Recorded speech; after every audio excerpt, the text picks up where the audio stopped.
Seguimos hablando dentro del año de la fe y en esta ocasión, aprovechando que dentro de la liturgia de la Iglesia recientemente hemos hablado de los ángeles custodios, ese día 2 de octubre, y anteriormente hemos recordado la fiesta hora única, o más bien de los tres arcángeles conjuntos, el 29 de septiembre, vamos a recordar, vamos a bajarnos hoy un poquito de tono, pero vamos a hablar de una cosa muy alta, como es precisamente la existencia de los ángeles. ¿Qué es lo que nos dice la Iglesia? ¿Qué es lo que nos dice la fe de los ángeles? ¿Qué es lo que piensa la gente? ¿Qué problema presenta, por ejemplo, eso que angustia tanto de las famosas posesiones diabólicas? Todo esto es un mito, es un cuento, es una realidad.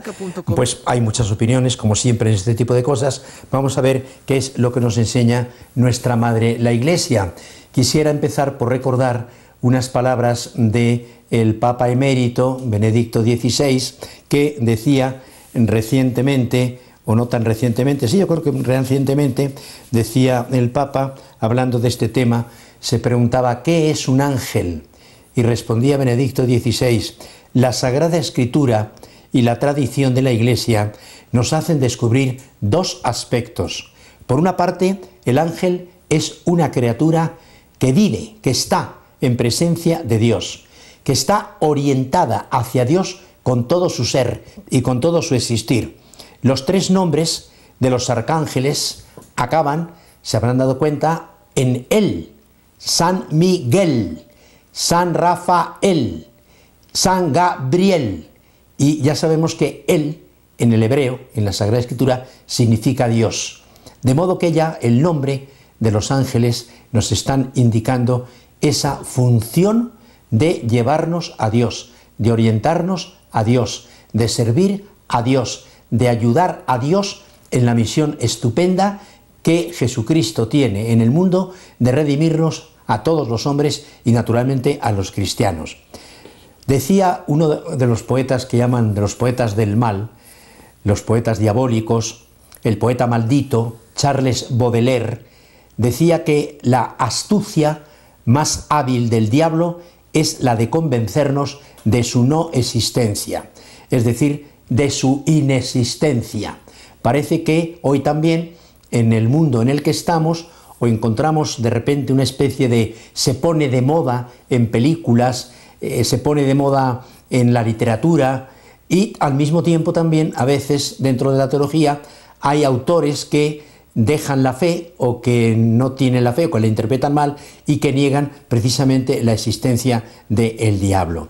Hay películas como El exorcismo de Emile Rose, de Scott Derrickson, que no son una ficción, sino que reflejan un fenómeno real, la existencia del diablo y su acción sobre las personas. No se trata de un cuento mítico, no se trata de asustar, no se trata de un cuento de terror, sino una de verdad de fe, perfectamente afirmada en el Antiguo, en el Nuevo Testamento, incluso por la misma palabra de nuestro Señor Jesucristo. Y como tal verdad de fe, lo proclama la Iglesia Católica.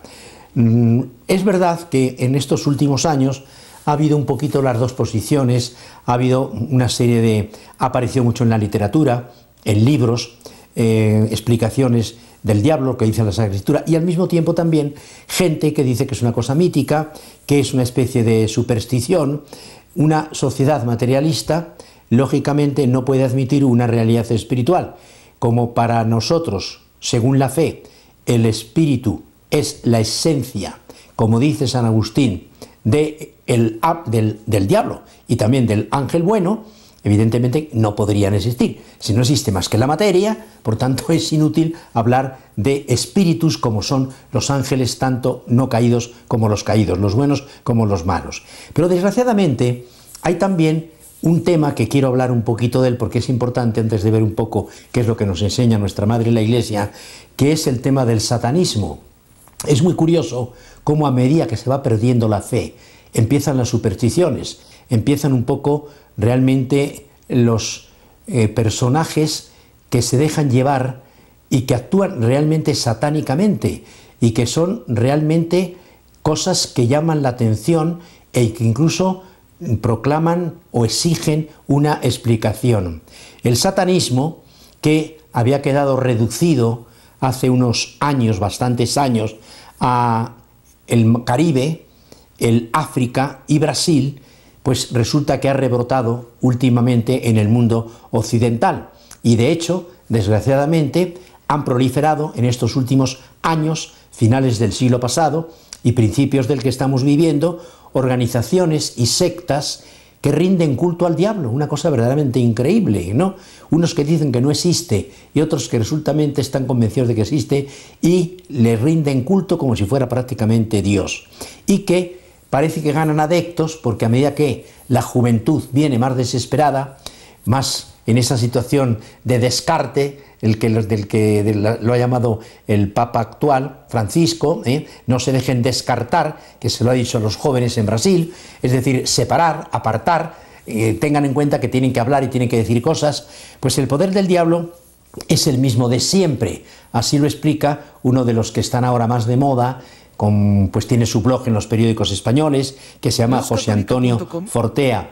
Un poco en broma digo yo que este es tan feo, este señor, este sacerdote, en las fotografías aparece tan feo que aparece casi como la cara con la que pintan al diablo. A lo mejor es para asustarlo, para no asustarse, no lo sé, lo digo un poquito en broma, ¿no? Pero este hombre dice con mucha razón que las defensas espirituales del hombre hoy están reducidas. El materialismo va avanzando y lógicamente a la vez el espiritualismo va retrocediendo. Entonces, claro, hay un mundo más amplio para aceptar estas tesis materialistas. La defensa espiritual del hombre se ha reducido. La Europa cristiana ha perdido sus raíces, se ha degradado moralmente y eso le da a Satanás más margen para actuar. Hace unos años calculaban en España 6.000 personas vinculadas directa o indirectamente al demonismo, de las cuales unas 2.000 pertenecían abiertamente a sectas satánicas. El asunto, como nos damos cuenta, es un poquito para asustarnos. El resto son creyentes en Lucifer, practican la magia negra o el ocultismo, el vampirismo, la ouija y la brujería. Hay un experto que yo conozco, muy amigo mío, que lo hemos tenido aquí en Guadalajara, viviendo una temporada y dándonos conferencias, que es don Manuel Guerra. Es un sacerdote de la diócesis de Burgos, ahí vive y trabaja, es autor de un montón enorme de libros, es un sabio, conoce un montón de idiomas antiguos y es un experto en antigüedad, en lenguaje a griego, latín, siriaco, etc. Es autor del diccionario enciclopédico de las sectas que ha publicado la Biblioteca Autores Cristianos y comenta cómo el satanismo se inició en Europa, concretamente en España, hace unos 50 años, podríamos decir, con la aparición de la Iglesia de Satanás y el juicio Nera. En la década de los 80 del siglo pasado aparecieron nuevas sectas como Hijos de Belcebú, Hermandad de Satán o Hijas de las Tinieblas. Una de las más activas y visceralmente anticristianas es OTO, Ordo Templi Orientis, Rama Cruz Heller, que durante los últimos años ha convertido a Barcelona en una de las sedes más importantes del demonismo organizado. Los otros grandes focos del satanismo, según don Manuel Guerra, son San Francisco, Londres y alrededores de Ámsterdam. En Italia también se ha creado últimamente seminarios negros, es decir, escuelas de formación de sacerdotes y sacerdotisas, ahí se admiten las sacerdotisas de Satanás, lo cual da una idea del auge que está cobrando el demonio. El padre Fortea, que tiene un blog en un periódico muy conocido en España, sostiene, sin embargo, que lo más peligroso es la brujería y el ocultismo, o la aparición de tribus urbanas como los siniestros con su estética gótica, que sin ser directamente satánicas pueden ser peligrosos para sus jóvenes adeptos. Hay especialistas como Gabriel Amort, Balducci, Salarrullana, que atribuyen el crecimiento del demonismo a dos factores: el permisivismo hedonista de Occidente y la fascinación por el ocultismo. Don Manuel Guerra explica que uno de los más poderosos banderines de enganche entre los jóvenes es el rock and roll, que junto con el cóctel de música, sexo y droga ha sido vehículo del satanismo desde finales de los años 60. A todo esto, ¿qué hemos de decir? Pues que se trata de una verdad de fe. Según la teología, el diablo puede actuar sobre el ser humano de forma ordinaria o extraordinaria. Esta última puede ser bien mediante sufrimientos externos, como los que, por ejemplo, padecía, le hacía sufrir, le tumbaba de la cama, le abría la ventana al padre, al famoso cura de Ars, el célebre sacerdote francés, hoy santo, patrono de los sacerdotes, o bien mediante el dominio del cuerpo para hacer actuar o hablar a su antojo sin que la víctima pueda resistirse. Este último fenómeno es el que se llama y se conoce con el nombre de posesión diabólica. Posesión diabólica. Y esto nos tiene que llevar un poco a comprender que no es nada broma este tema. Hay el peligro que, según el padre Fortea, más que la cuestión que es muy rara de la posesión diabólica, sí son pues estas señales de que como la cultura atea de Occidente va librándonos, bueno, el cristianismo nos liberó del miedo, del terror a los demonios. El cristianismo trajo la victoria de Cristo sobre los demonios de todas las religiones, incluida la nuestra. Pero si esta luz de Cristo se apagara, decía el cardenal Ratzinger entonces, el mundo volvería a caer en el terror y en la desesperación. Gabriel Amort sostiene una experiencia impresionante. Al final del exorcismo recita la carta de San Pablo a los Filipenses, de modo que al oír el nombre de Jesús, toda rodilla se doble en el cielo, en la tierra, en el abismo, y entonces se arrodilla él, se arrodillan los presentes, y también el demoniado se ve obligado a arrodillarse. Es un momento fuerte y sugestivo, lo dice porque ha intervenido en muchas actuaciones para realmente pues expulsar a los demonios, cuando ya sabemos y lo veremos que no es nada fácil. El exorcismo, que luego veremos un poco lo que es, requiere muchas sesiones hasta conseguir liberar a la víctima del diablo. El sacerdote utiliza un ritual, ahora tenemos un nuevo ritual.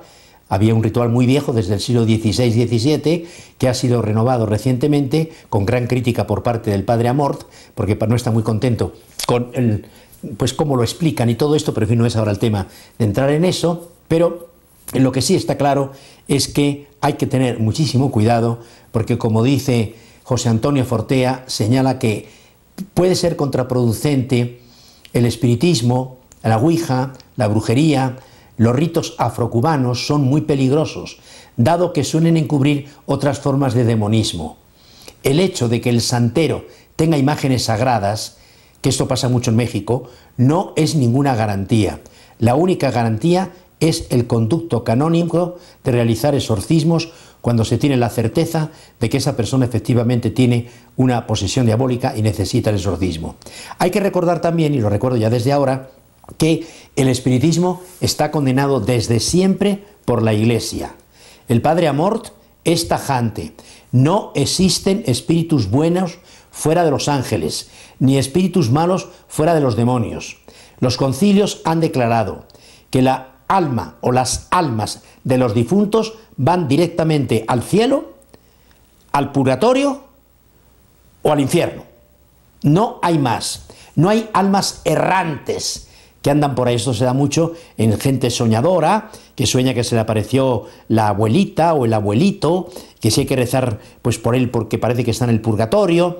No hay almas errantes por ahí veraneando, ni de folclore, ni de vacaciones, esperando que un medium las llame a presentarse en una sesión espiritista. Esto es una tarugada. Recordemos, en México hemos tenido ese famoso libro del famoso jesuita, en el que hizo en Nueva York todos los experimentos que hacían los espiritistas, los hizo él delante del público para darse cuenta que todo aquello era una profunda mentira. Así se llama el libro, Los fraudes espiritistas, del padre Heredia, si no me equivoco. Bueno, pues está condenado por la Iglesia todo este tipo de cosas, ¿no? Entonces hay que recordar que los especialistas advierten del peligro de acudir a santeros o hacer espiritismos o cosas de ese tipo, a que no averigüen dónde está la vaca que se me perdió, esto que se da mucho en el campo, etcétera, etcétera, etcétera. Todo esto conviene tenerlo muy presente para no caer en equivocaciones un poquito muy graves. Y para ir un poquito como explicando, vamos a reducir, voy a tratar de simplificar. Cuando estoy en clase, pues procuro, al hablar de la creación, hablarles de que desde el del Antiguo Testamento, cuando Dios crea, habla de los espíritus, habla de la materia y del espíritu, de los espíritus invisibles, todo este tipo de cosas. Entonces, vamos a recordar algunos puntos claves. En primer lugar, su existencia. Como no son seres materiales, no los podemos ver ni tocar en principio, y por tanto no podemos demostrar su existencia, como podemos demostrar la existencia de esa piedra, o de ese sillón, o de esa pared, o de esa luz, o de ese ventilador. No va el asunto por ahí. Es un dogma de fe que existen los ángeles, es decir, personas intelectuales, creadas por Dios, inferiores a Él, superiores al hombre y de naturaleza exclusivamente espiritual. Naturalmente que esto lo niegan todos los que no admiten más realidad que la materia. Los saduceos en la antigüedad. Recordemos que hoy hay un pleito en el Evangelio donde se habla de cómo San Pablo acude a unos, estoy en la cárcel porque yo creo en los ángeles y tal, y los saduceos que negaban los ángeles arman la bronca contra los fariseos que sí los admitían. Bueno, pues realmente los saduceos, que eran materialistas, lo niegan, los materialistas de todas las épocas, por supuesto, los anabaptistas, que es una secta semiprotestante, también, los racionalistas y los espiritistas. Es curioso, niegan los ángeles aunque creen en los espíritus que andan por ahí folcloreando, como digo yo. El Concilio IV de Letrán, luego veremos si tenemos tiempo, la crítica de un famoso teólogo Schillebeeck, un teólogo de los Países Bajos, que empezó muy bien, me parece que es dominico si no me equivoco, empezó muy bien, escribió unos tratados de teología estupendos, pero que poco a poco ha ido metiendo la pata hasta llegar a negar, por ejemplo, la existencia de los ángeles y decir que es un mito y que Jesucristo no habla de eso. Si tenemos tiempo, pues tocaremos un poquito este tema porque es un poco más particular. Pero es importante recordar que el Concilio IV de Letrán habla claramente de la existencia de los ángeles. El Concilio Vaticano I, Pío XII, en la Humani Generis, Pablo VI, en el Credo del Pueblo de Dios lo vuelve a confirmar, el Catecismo de la Iglesia Católica, por supuesto, habla de los ángeles. Entonces, son espíritus. ¿Qué quiere decir eso? Que no dependen ni tienen materia.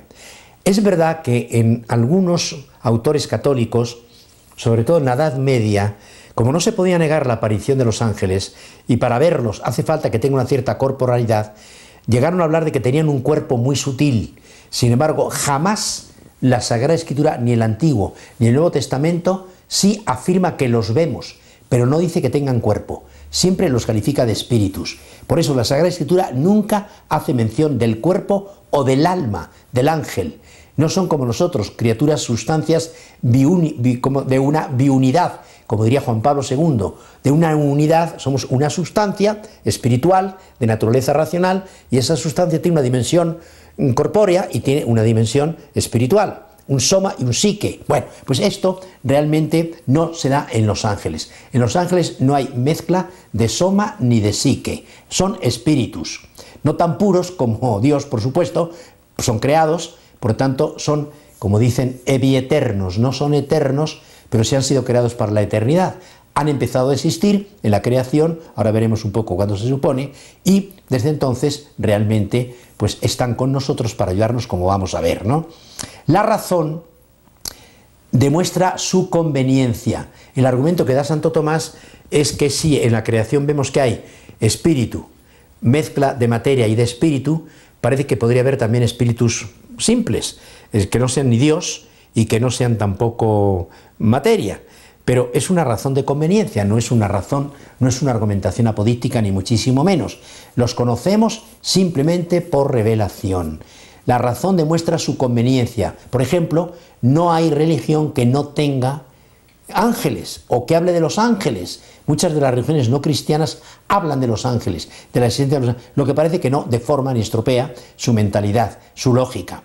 Los ángeles tienen entendimiento, son esencialmente simples, son incorruptibles, son distintos, su presencia no es circunscriptiva, puesto que no tienen cuerpo y extensión para ocupar un lugar, sino definitiva en cuanto que actúan, en cuanto que se relacionan con las cosas y con los hombres que somos nosotros.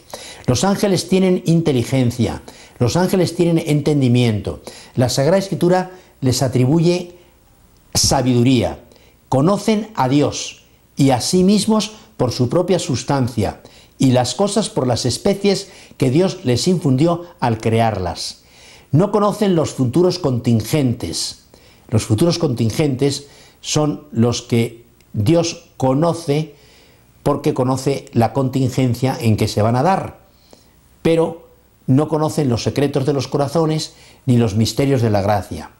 No sabemos bien cómo conocen. Si ya el conocimiento humano filosóficamente es un misterio bastante impenetrable y todavía no nos ponemos de acuerdo, no se ponen de acuerdo los filósofos, o anda una explicación que sea unívoca, que todos la acepten, imaginémoslo cómo vamos a poder explicar la de los ángeles cuando nosotros estamos y tenemos mezcla de espíritu, como sabemos, y todo esto, ¿no? Intuitivamente, conocen por intuición, sin razonamiento, intuitivamente, sin discursos propiamente dicho. En el ángel bueno per se no se da la falsedad. En los malos se da per accidens. Esto habría que explicarlo un poco más, pero no es el momento. Los superiores pueden iluminar a los inferiores. Los ángeles tienen voluntad y tienen libertad. La voluntad sigue al conocimiento y a la libertad a ambos. Aman a Dios necesariamente con amor natural, angélico. Una vez hecha la elección es irrevocable. Pueden moverse a sí mismos, pueden mover a otros ángeles o espíritus inferiores, pueden mover los cuerpos, el agua de la piscina de Siloé, por ejemplo. Pueden tomar cuerpo pero no informarlo sustancialmente. Es una manera de explicar su aparición. Pueden realizar milagros, la sanación de un ciego, la serpiente que habla en el Antiguo Testamento. Bueno, todo esto son cosas que nos ayudan a entender un poco su misterio. Han sido creados, han sido elevados, han tenido una prueba y tienen una retribución. Fueron creados todos inmediatamente por Dios, en el tiempo, pero no sabemos cuándo, antes, con o después de la materia. Fueron elevados al orden sobrenatural por la gracia santificante. Sabemos, lo dice la Sagrada Escritura, que Él es homicida desde el principio y que no se mantuvo en la verdad. Juan 8:44. No guardaron su dignidad. Probablemente en el mismo instante de su creación, es la opinión de San Agustín, dándoles al mismo tiempo el ser y la gracia. Los ángeles buenos consiguieron la gloria a continuación del primer acto deliberado y perfecto de amor. Los malos fueron condenados para siempre. Esto es de fe definida. El Papa Vigilio contra Orígenes, el Concilio de Braga, el Concilio 561, contra los valdenses, contra, mejor dicho, a favor, vamos, condenando esto, también el Concilio de Letrán. Las palabras de Cristo: apartaos de mí, malditos, al fuego eterno, preparado para el diablo y para sus ángeles. El mismo Señor está hablando de cómo el diablo, el capitán de los ángeles, fue con los que se cayeron, con los que pues no se mantuvieron en la fe, se fueron al infierno que es a la separación de Dios. El número, vamos a terminar esta primera parte, es grande pero inferior a los buenos. Es sentencia común entre los teólogos. La naturaleza del pecado no es la cuestión de la sexualidad que han sacado algunos, sino que es, como siempre, la soberbia. No puede admitirse que sea un pecado de lujuria. No tenían cuerpo para tener un pecado de lujuria, aunque no baste para pecar con la lujuria del cuerpo. No se les dio tiempo para arrepentirse, precisamente porque no eran personas de razonamiento, como nosotros, o sí o no, pero ya. Y les fue ya, para unos, para los buenos y para los malos.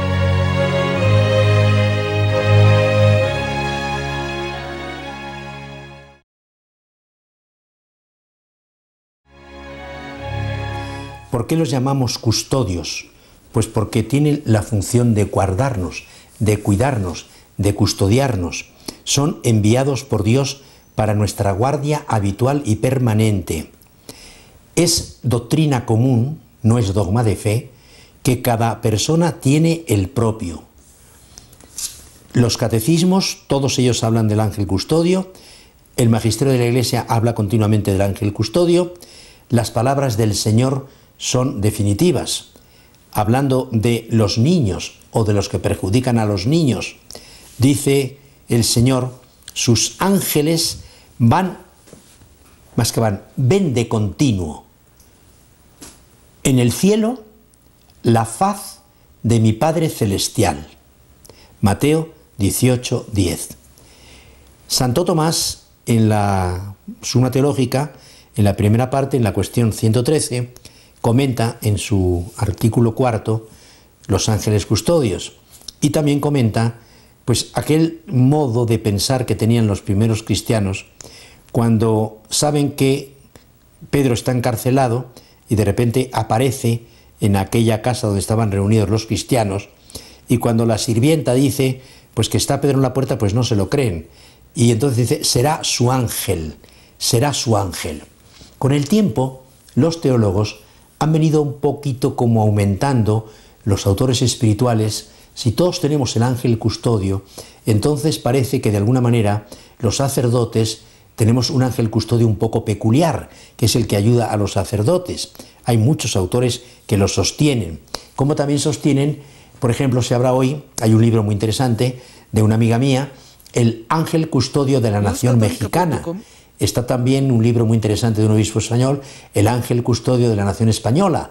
Se supone que hay también un ángel custodio de la nación, un ángel custodio de las ciudades, un ángel custodio de las diócesis.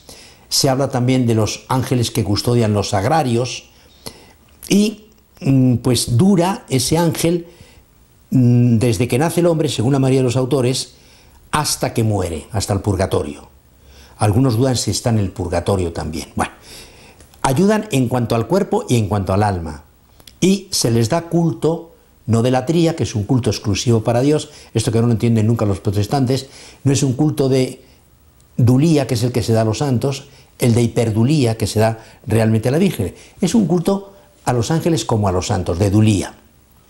Y de los ángeles malos, ¿qué podemos decir? Pues que ahí están, fastidiando y fregando en la vida normal de todos y de cada uno de nosotros.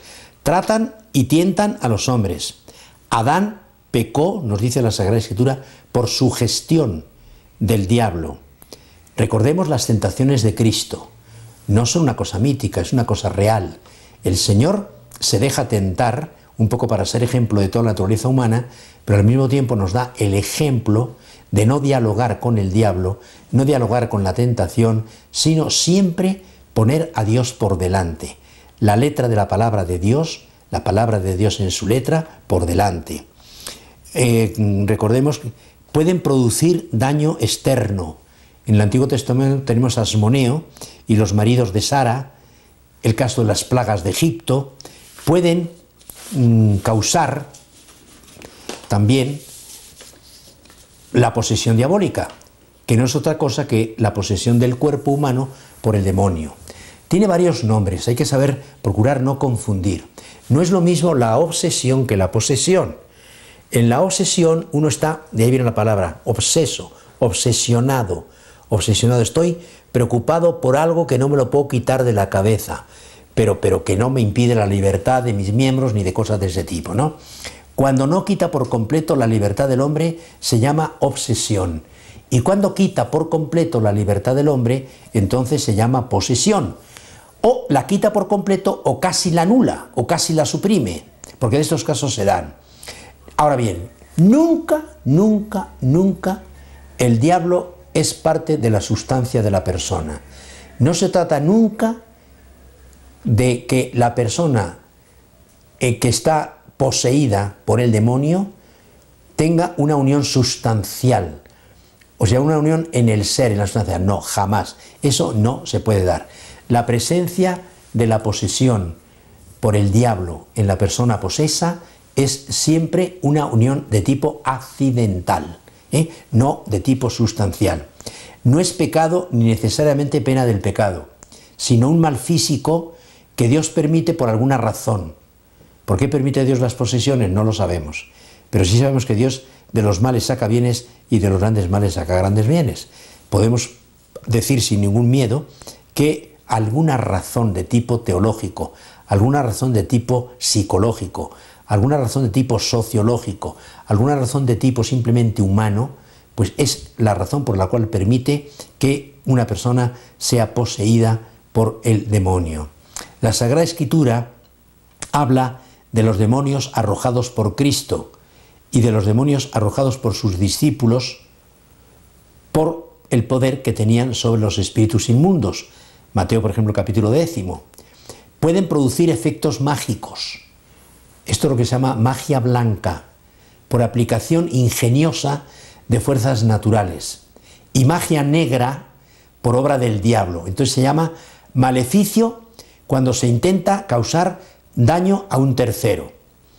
se llama adivinación si pretende conocer cosas futuras, y vana observancia, si pretende conseguir efectos maravillosos sin la debida proporción de los medios. Como recordamos, el magisterio de la Iglesia reconoce su existencia cuando prohíbe la asistencia a cualquier manifestación espiritista. Recordemos, los católicos no debemos aceptar invitaciones a reuniones espiritistas. La Sagrada Escritura habla de los encantadores de Egipto, Éxodo capítulo 7. Aquella mujer que tenía el espíritu Pitón, capítulo 16 de los Hechos de los Apóstoles.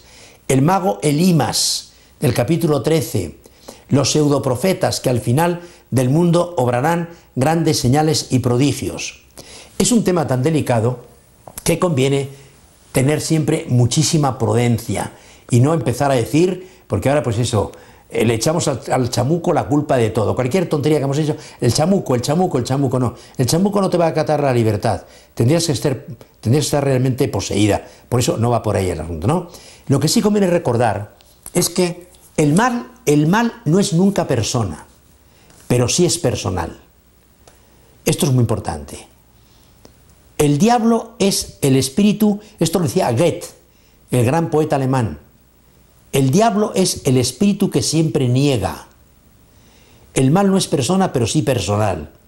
El demonio es un profesional del mal, es un vendedor de malicia, es un soldado de las fuerzas que atacan a nuestro Señor Jesucristo. Me encanta lo que escribió un buen pensador español, Eugenio d'Ors, de la época de Ortega, es el padre de un famoso romanista, Álvaro d'Ors, profesor en la Universidad de Navarra, uno de los mejores romanistas del mundo, cuando vivió, ya fallecido, que decía el papá Eugenio d'Ors, siendo el hombre cuerpo, alma y espíritu, ángel, su vivir consistirá en gestar un ángel para alumbrarlo en la eternidad.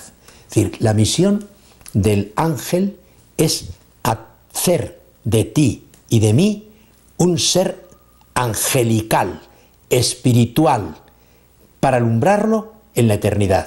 No deja de ser una metáfora muy bonita que creo que vale la pena un poquito pues tomarla en cuenta y pensarla. Y me gustaría hablar un poquito de el nuevo ritual de los exorcismos, porque sé que está de moda, que la gente pregunta mucho. Están de moda las sanaciones, el poner la mano en la cabeza de alguna persona. Entonces, ¿a qué se llama exorcismo? Exorcismo es la invocación del nombre de Dios, hecho con el fin de alejar el demonio de una persona, de un animal, de un lugar o de una cosa.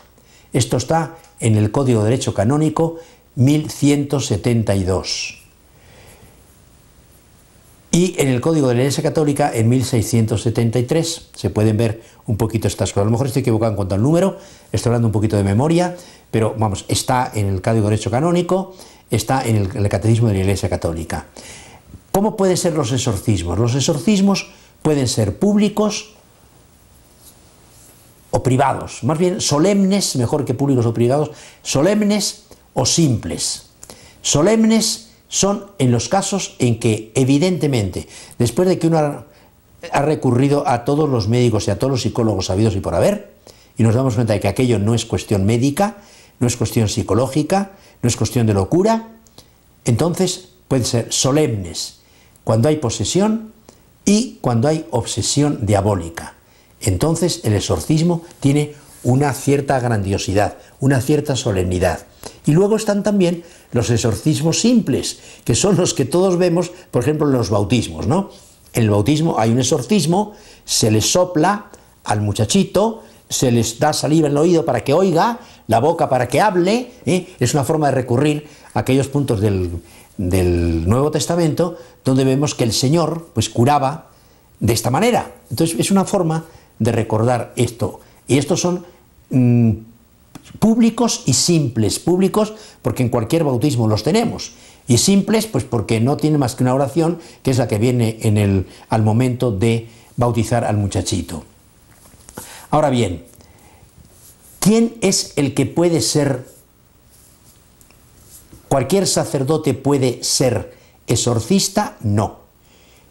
El Código de Derecho Canónico, el Catecismo de la Iglesia y el nuevo ritual de los exorcismos pide que sea un sacerdote nombrado por el obispo. Esto se puede hacer ad tempus o se puede hacer ad tempus, generalmente todos son ad tempus, se puede ser para un caso particular o de plano tenerlo en la diócesis para cuando se presente un caso acudir a él. Como son casos raros, lo normal es que no haya personas exorcistas, aunque sí hay algunos, por ejemplo el padre Fortea concretamente en España, el padre que hemos citado antes concretamente en Italia, que son personas que se dedican prácticamente a esto, que las llaman continuamente para los casos en los cuales hay que realizar. ¿Y qué es lo que pide el nuevo ritual para que el sacerdote pueda ser elegido por el obispo como exorcista?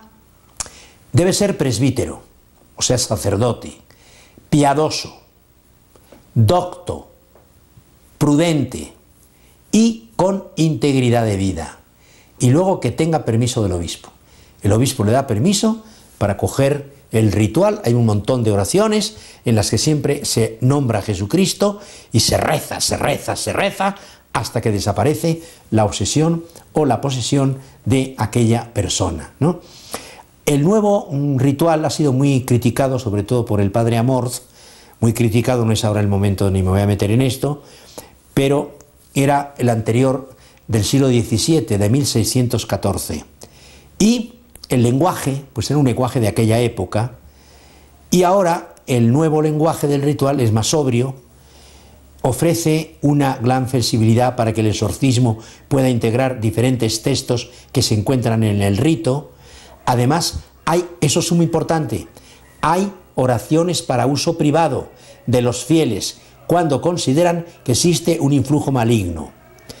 En estos casos se puede recurrir a la protección del Señor, a la protección de la Virgen o a la protección de San Miguel Arcángel. Pero hay que tener mucho cuidado para que no cualquiera mamá o cualquier papá, en cuanto el niño empieza a pegar gritos o la niña se puso un poco histérica, empezar a soltar estas cosas así. En primer lugar, porque tampoco creo que tengan el ritual. No han hecho muchas ediciones de todo esto, de este librito, ¿no? Pero ahí está. Entonces, el rito propiamente dicho se inicia con la presión de agua bendita. Recordemos que Santa Teresa decía que los demonios huyen del agua bendita como del mismo Jesucristo. Esa es la costumbre que tenemos muchos, yo también, de echarnos agua bendita, poner un poco de agua bendita en la noche para evitar obsesiones y no dormir por miedos. Ahora, por ejemplo, tuve hoy mismo por la mañana una muchachita que ha visto una de estas películas y no puedo, ya 3 noches que no puede dormir, empieza a dormir y piensa que está endemoniada. Y no, es una chica normal que está estudiando la carrera, una carrera ya universitaria, en la universidad. Y entonces, eso sí, llevaba pues bastante tiempo sin acudir al remedio. Entonces fue, y ya le regalé su botellita, tú pon agua bendita y olvídate, échate a dormir como los ángeles. No va a venir el diablo a cogerte de ninguna manera, ni a obsesionarte, ni a golpearte, ni a ventilearte, ni nada de estas cosas. Tranquila, no pasa nada. Pero si eres así una mujer que tienes una mente psicológicamente muy sensible, no vayas a ver películas de terror. No vayas a ver de estas películas que hay personas a las que les influye muchísimo. Hay gente que es muy débil mentalmente. Entonces hay que tener un poquito de cuidado con todo esto, ¿no? Entonces, ¿qué se hace? El exorcista impone las manos sobre el poseso. Le pide, con oraciones que están en ritual, que salga, que deje en paz a esa persona. Se renuevan las promesas del bautismo. Se invoca al Padre para que lo libre del mal. El exorcista muestra el crucifijo, hace que lo bese. Ahí es cuando se ve que si hay demonio o no. El diablo jamás va al revés, escupe el crucifijo, lo rechaza, se retuerce, pero nada. Entonces hay señal de que hay realmente posesión. Y se puede utilizar una forma deprecativa: te mando que salgas de esta mujer. Así, te mando, en el nombre de Dios, de Cristo, te mando, tal. O se puede hacer en forma más bien deprecativa. Le rogamos a Dios que expulse a ese demonio de esa persona poseída. Bueno, pues todo esto, criterios para saber si nos encontramos delante de una posesión diabólica: el hablar con muchas palabras de lenguas desconocidas o entenderlas, hacer presentes cosas distintas o escondidas, demostrar más fuerza de lo normal. A veces, cuando una persona se pone así, no se la puede, uno no puede con ella. Ni 3 ni 4 personas son capaces de sujetarla.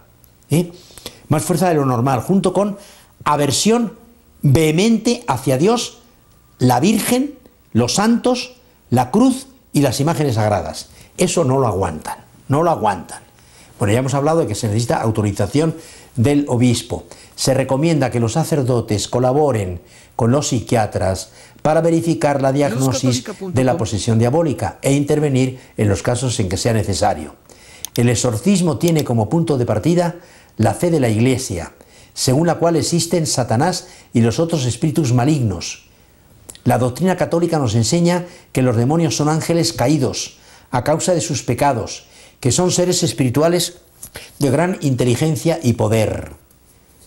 Pero hay que recordar, y esto lo dice el Código de Derecho Canónico, que el poder de Satanás no es infinito. ¿Por qué lo permite Dios? Es un gran misterio. Pero evidentemente ya sabemos que por principio el diablo ha sido vencido por nuestro Señor Jesucristo. Se ha discutido mucho si, porque comentaba el cardenal Martín, relata en su libro, un poco en el que habla de los seis papas que yo he conocido, de que el Papa Juan Pablo II ejercitó una vez el ministerio de exorcista.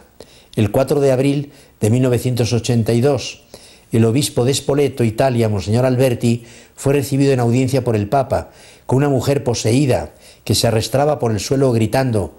Nosotros desde fuera sentíamos sus gritos. El Papa comenzó a rezar, pronunciando varios exorcismos, pero resultaron vanos. Cuando al final dijo a la mujer: mañana diré la misa por ti, ella, de modo imprevisto, se volvió normal. Luego se ha discutido si esto fue un exorcismo o no fue un exorcismo. Desde luego lo que sí fue es que efectivamente el Papa rezó para que esa mujer se viera libre de esa posesión o de esa obsesión o de lo que fuera. Bueno, pues todo esto y mucho más que podríamos decir, pues lo tenemos. Vale la pena recordar el Catecismo de la Iglesia Católica, recordar un poquito todo esto y sobre todo ya partir en una postura ya práctica, tener mucha devoción a los ángeles custodios. Yo creo que todos, por lo menos todos los que creemos en él y lo hemos, entre comillas, usado, yo cuando hay un tráfico espantoso, le pido al ángel custodio que me ayude. Cuando voy al centro y no prohibido el estacionamiento, le digo: oye, lúcete y búscame un estacionamiento por aquí. Bueno, para este tipo de cosas es estupendo. Recuerdo que San José María, que el Opus Dei nació el 2 de octubre, Día de los Ángeles Custodios, cuando sonaban precisamente, cuando San José María iba al Opus Dei, sonaban las campanas de una iglesia muy cercana al convento de los Paules, que es Santa María de los Ángeles. Y por eso siempre los ángeles custodios han estado enormemente unidos. Y cuando en aquellos tiempos de la guerra española, en aquellas caminatas que hacía el fundador del Opus Dei por Madrid, se le estropeaba el reloj, un reloj viejo que tenía, y necesitaba el reloj, le pedía al ángel custodio: oye, pónmelo en movimiento, y el reloj se echaba a andar. Por eso San José María llamaba a su ángel custodio el relojerito, porque le arreglaba el reloj. Bueno, pues cosas de estas se pueden contar infinidad en esos libros estupendos que hay sobre esto.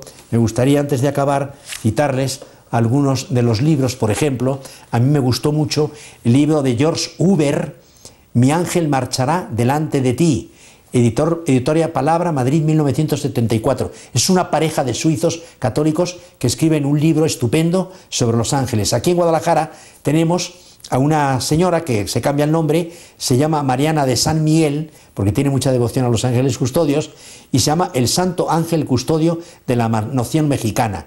Lo pueden encontrar en Minos 2002. Es un libro exhaustivo sobre cómo suele ser esta mujer, que a la hora de escribir es exhaustiva, se entiende, se mete mucho en lo que está haciendo y realmente consigue animarnos a que efectivamente los cristianos no salgamos a la calle sin saludar al ángel custodio y no lleguemos a la casa sin darle gracias porque hemos llegado sanos.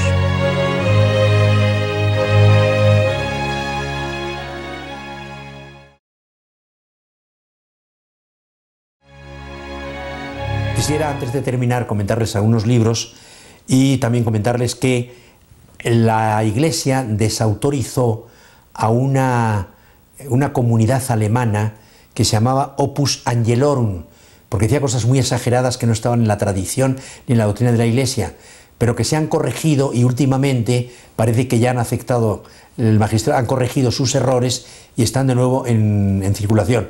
Lo digo porque nos hemos quedado con la idea de que fueron condenados, el Opus Angelorum, pero ha sido recientemente reconocido de nuevo por Roma, ¿no?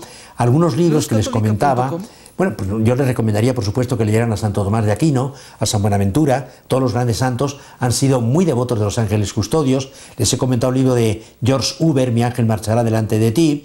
María Pia Giudici, Los ángeles, también editado por Rial, Madrid 1992. Pierre Jovanovic, Enquête sur l'existence des anges gardiens, de Filipacci. Y Jean Derover, también en francés, y sobre el Padre Pío, este mismo autor, Jean Derover, Padre Pío, Transparencia de Dios, pues habla de cómo intervino muchísimo realmente, pues y hay una cantidad enorme de anécdotas, enorme de anécdotas que valdría la pena recordar. Por ejemplo, dice San Juan Tauler, uno de los grandes, pues no es filósofo propiamente dicho, pero místico, alemán, si no me equivoco, del siglo XIV, cada hombre tiene un ángel particular que ha sido dado en el bautismo y al que el hombre ha sido de tal modo encomendado que este ángel está continuamente a su lado, nunca te abandona, te protege, despierto o dormido, en todos sus caminos y obras, sean buenos o malos. San José María nos dice, ten confianza con tu ángel custodio, trátalo como un entrañable amigo, lo es, y él sabrá hacerte 1000 servicios en los asuntos ordinarios de cada día. Este autor que comentaba antes, Jean Derover, habla de un relato estupendo, muy bonito, en el que, pues dice, mira, está ahí, y es muy hermoso, alguien que pudo verlo, ¿no? Está ahí, y, bueno, Jean Guiton, un conocido escritor reciente, decía, creo en los ángeles en su auténtica existencia. A veces he creído adivinar sobre, o más bien junto a mí, un ser impalpable y secreto que aporta un obstáculo, que me inspira, que me protege y me guía, que a veces con un dedo en los labios me trae un mensaje, el cual es necesario asentir. Me parece que la escena de la Anunciación, en la que Gabriel habla con la Virgen para pedirle solamente un sí, se reproduce con frecuencia en el curso de nuestras vidas. Pues todo esto y otros muchísimos detalles más que podemos encontrar en estos libros y en tantos escritos como tenemos, he querido evitar un poco no ir, que podíamos haberlo hecho, a todos los datos que están en la Sagrada Escritura. Podemos ir recorriendo el Antiguo Testamento, el Nuevo Testamento, la doctrina de la Iglesia, los documentos de la Iglesia, y es verdaderamente, podríamos decir, aunque no lo es, abrumador, diríamos, cómo los católicos hemos sabido o han sabido, nuestros antecesores católicos, utilizar a los ángeles custodios. En estos momentos en que tenemos una sociedad en crisis, en peligroso estado de descomposición, tenemos que volver a las grandes tradiciones que precisamente han puesto al hombre en la figura, en el, diríamos casi portaestandarte de la civilización occidental.